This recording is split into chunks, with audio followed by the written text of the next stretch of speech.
I'm Advocate Nikita Pandit and I will be speaking on the trademark law of the USA, and you're watching Legal Bites. Now, the main objective of this video is to understand the legal provisions related to the trademark in the USA. Trademark is any symbol, sign, name, word, individually or used in combination, which helps us to identify the goods and services belonging to one person or entity. It works like an identity of that product or service. Usually the mark which is used to represent goods is called trademarks, and the one which is used to represent services is called service mark. Trademark gives certain rights to the owners of the trademark, that is to use such element in association with the product or services that they are providing. It does not give an exclusive right to that trademark owner over the word, phrase or a sign. Others can also use it. However, their mark should be different and in no way associated with the one that is similar to the former user. In USA, the owner of the trademark gets the rights over his mark by the virtue of using it in association with his business the moment he starts using. Use of such mark is considered to be the prerequisite of getting such rights. However, such rights which are only by the virtue of its use are limited to the territory in which such goods and services are provided. Registration of trademark gives more protection than the unprotected marks. The registration protects the trademark in entire USA and it is not limited to some small territory. The unregistered trademarks can use the signs such as TM and SM along with their main mark, which means trademark or a service mark, so that the purchasers or the competitors come to know that this mark is used for their products or services. When the mark is registered, the R sign is used along with it. Now, unlike the copyright and patents, the Congress does not get the power from Article 1, Section 8, Clause 8 of the Constitution. So, it gets the power from the Commerce Clause of the Constitution, that is Article 1, Section 8, Clause 3, where the Congress has the power to do all such acts that are necessary to regulate the commerce with the foreign countries, within the states or with the Indian tribes.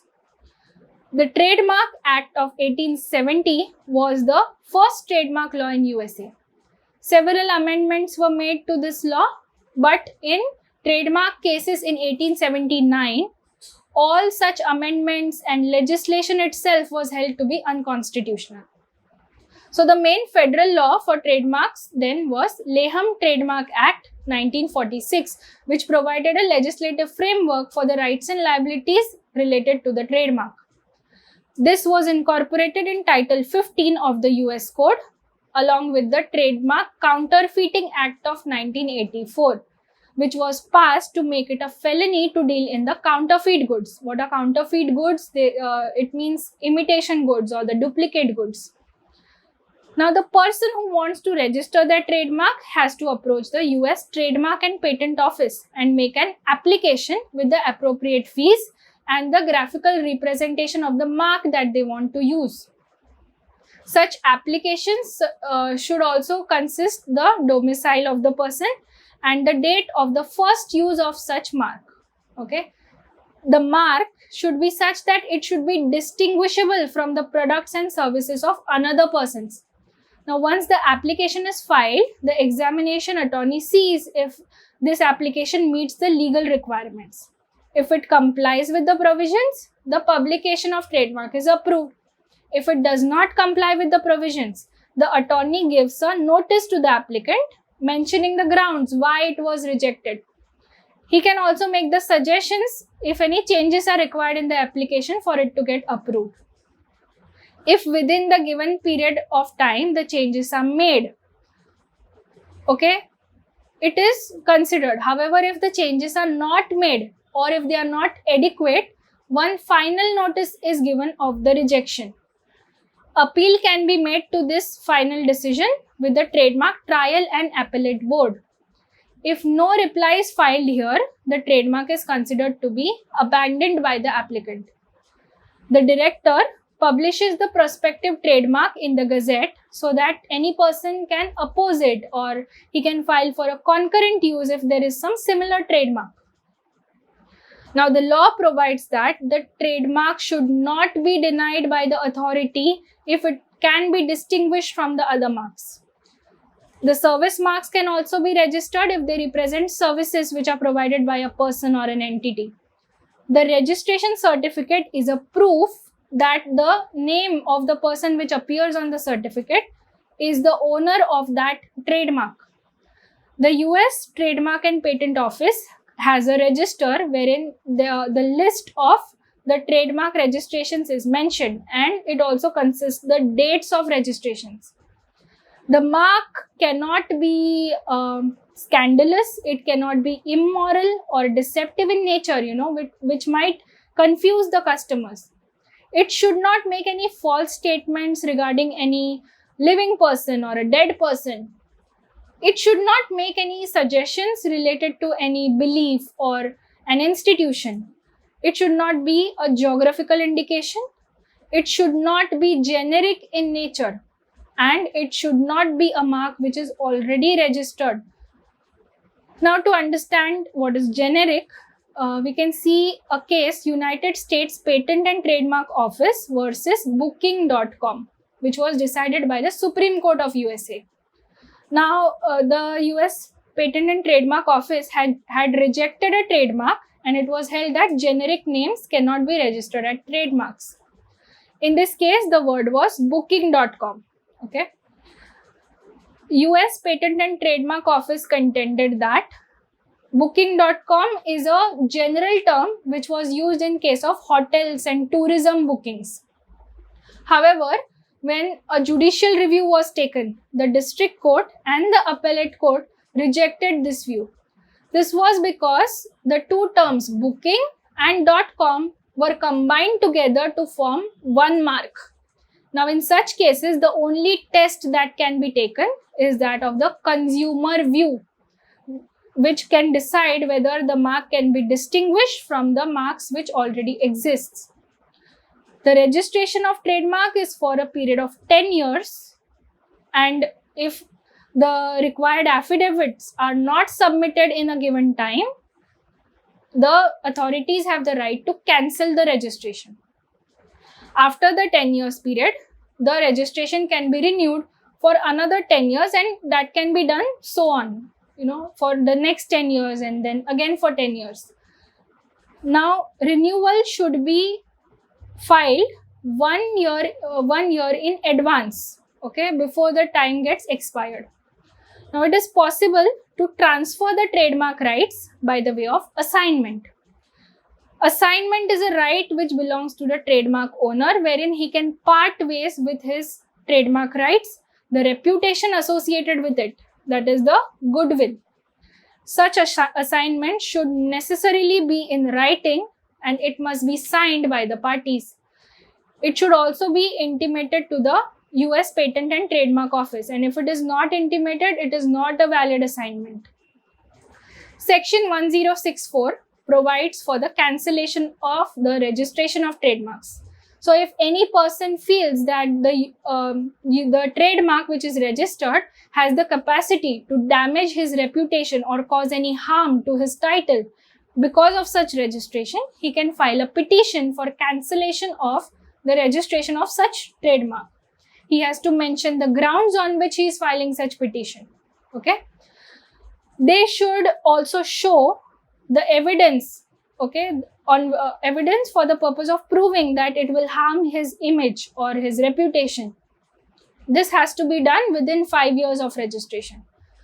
If any person makes copies or makes imitations, or there are duplicate goods, which contain such trademark of the owner, or if such goods are sold, distributed, offered for sale using the trademark of the owner without taking his permission, it is called as an infringement, and a civil action can be taken against such person under section 1114. This includes using the mark of the plaintiff on some products or packaging or labels. The word person also includes the association of persons like corporates and firms. It also includes states and state bodies, which means if US government bodies infringe the trademark, the action can be taken against that too, provided it is within the scope of the legislation. In such cases, it is necessary to prove that imitation was done purposely, having knowledge that it is against the law, and it is done to confuse or deceive the public in respect of such trademarks. Counterfeiting of such goods is also held a felony, and the fine in such cases for an individual may go up to $20 lakh. And if it is other than individuals, it may go up to $50 lakh. Imprisonment can be up to 10 years, or it can be imprisonment plus fine. In case the offense is repeated continuously, the fine for an individual may go up to $50 lakh, and for others it may go up to $1 crore $50 lakh, and the imprisonment can be up to 20 years. In case of infringement, there is one case, 1-800-contacts versus whenyou.com. The appellant was Venue. It was an internet company which created the pop-up ads on the computer. The respondents, 1-800-contacts, were the sellers of the contact lenses on internet and on the telephones. Now, it was their trademark in one phrase, "We deliver, you save." And they also got a service mark in 1-800-contact and for its logo. They contended that Venue created pop-ups of the competitors, so that their products could be seen when someone opens the website of 1-800-contacts. In this case, the court held that such creation of pop-up is not per se using the trademark of respondents. The use should be commercial use. Now, under section 1116, the relief that can be given under the law against the infringement is injunction, that is to put a stay on the act amounting to infringement. After such decision, within 30 days, the infringer has to give in writing to the court and to the plaintiff that he shall follow the orders of the court and prevent himself from doing any such actions which are mentioned in the order. The district courts have the jurisdiction in these cases. The courts also have to inform the director about the litigation details within 1 month from when the proceedings start. Now, in case of counterfeit claims, or when such goods are sold, distributed, or offered for sale, the court can also direct confiscation of such goods and all the required documents which are in association with such duplication, and this can be ordered ex parte. Section 1117 provided for the remedy of claiming the profits that the defendant may have made by infringing the trademark. He can ask for compensation for the loss suffered by him and also the money that he spent for the sake of the action taken in the court. The court has the power to award as much as 3 times of the actual damage caused to the trademark owner. The fees that was spent on the appointment of an attorney can also be claimed in certain circumstances. It depends upon the court's decision.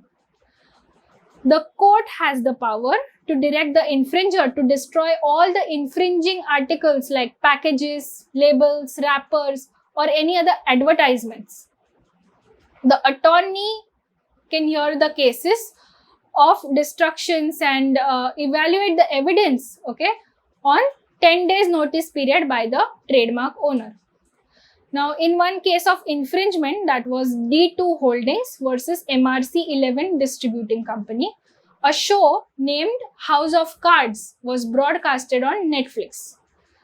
D2 had contended that they had a game show on the radio with the same name way before the House of Cards of Netflix. It was also contended that MRC 11 had failed to get the trademark license, and without permission they started selling the merchandise in the name House of Cards. Now, the matter is still pending before the court, but the claim that was made is actual damages and punitive damages.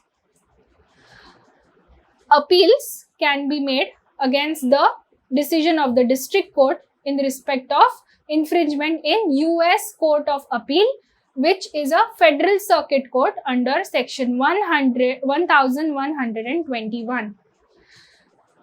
Under section 1126, the US Patent and Trademark Office has to keep the record of all the trademarks which are registered internationally. It includes the details like names, addresses, country, date. It ensures protection to all the nations that are party to the convention to which the US is a signatory. The date of application applied from any country under convention remains the priority date, which helps to prove the prior use of the trademark. So these are certain provisions related to the trademark which are very important. Thank you.